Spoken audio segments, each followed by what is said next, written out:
cha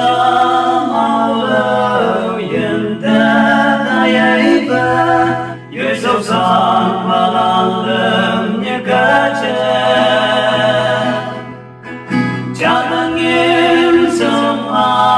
cha đang nghiêm sông nhi hay ăn ở lâu cha đã cha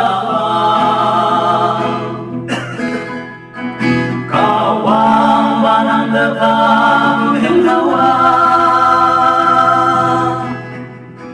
ông yêu cứ bờ chờ hoa đá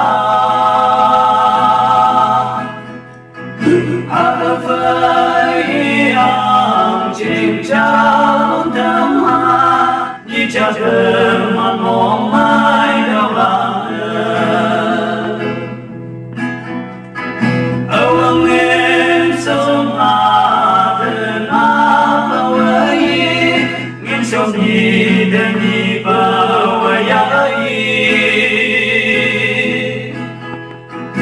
đời nông mưa vàng xin mong mày cứ si iman mong mày cứ nhớ mang thơ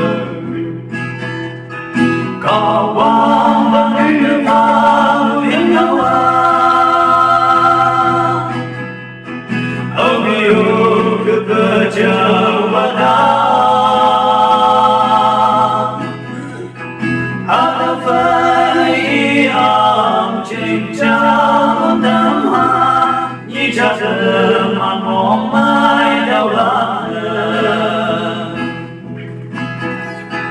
in sông cha thơ cả ta cha 70 yên yên cả công mong mà cha lúc cô tan thân em sụp cha với 70 chúc bà yang ơn mình sâu sắc vào cao quang và năm thơ vang hiến nhau ông yêu cứ cơ chờ qua đá